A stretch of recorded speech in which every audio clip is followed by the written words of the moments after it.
Hello বন্ধুরা, দোকান থেকে এসে হাত পা ভালো করে দিয়ে চলে আসলাম আর নিরামিষ রান্না করে এসে ভাতটা বসিয়ে দিলাম।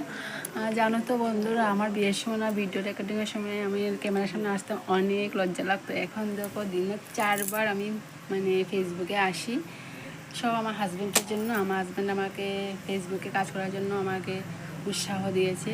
এদের দেখো আমাকে হেল্প করছে। সজনা আজকে ভর্তা করবো ইচা মাছ দিয়ে, আমার হাজব্যান্ড আমাকে রেডি করে দিচ্ছে।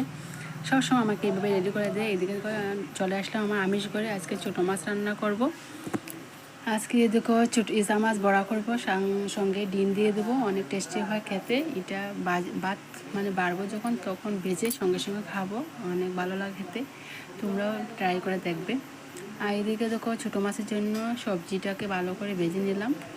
আর তোমাদের আমার ছোট্ট একটা মিনি ব্লগ কেমন লাগলো বন্ধুরা অবশ্যই কমেন্টে জানিও। তোমাদের কমেন্ট পড়তে আমার অনেক ভালো লাগে। আজকে না ভিডিও ভয়েস দিতে অনেক লেট হয়ে গেল, বারবার ভয়েস দিচ্ছি আর ভয়েসটাকে ডিলিট করতে হচ্ছে, কেননা কাস্টমার চলে এসে কথাটা রেকর্ড হয়ে যায়, তার জন্য ডিলিট করি আবার বলি।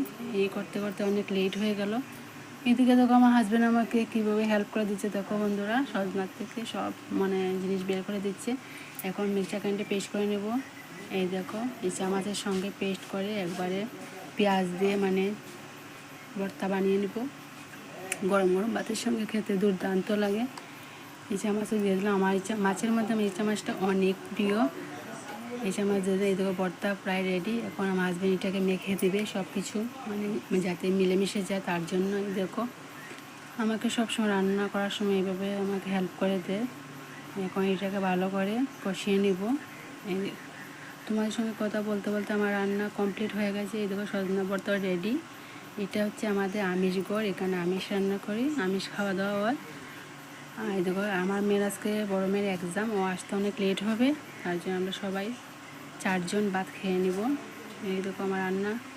এখন বড়াটা ভেজে নেব, গরম গরম বড়া। আমার তো দেখেই খেতে ইচ্ছা করছে, অনেক টেস্টি হয়েছিল বড়াটা। এই দেখো সবার জন্য ভাতটা বেড়ে নিলাম, একসঙ্গে খেতে বসে পড়ব। খাওয়া দাওয়ার পর স্নান টান করে চলে যাব আমার নিরামিষ ঘরে। এই দেখো আমিও খেতে বসে পড়লাম, চলে আসলাম স্নান টান করে ফ্রেশ হয়ে। আজকে বিকাল টাইমটা কিছু একটা খাইকেই মনে হচ্ছিলো। দুপুরে এসে চালটাকে ভালো করে ধুয়ে ভিজিয়ে রেখেছিলাম, দেখি চাল দিয়ে কী বানাই। আমি তো ভালো করে এইসব পারি না, আমার ছোটো বোন ভালো পারে। চাউলের গুঁড়োটা ভালো করে পেস্ট করে নিলাম। দেখো দেখি কী বানাই বন্ধুরা, তোমরাও দেখো আমার আজকে হয় কি না।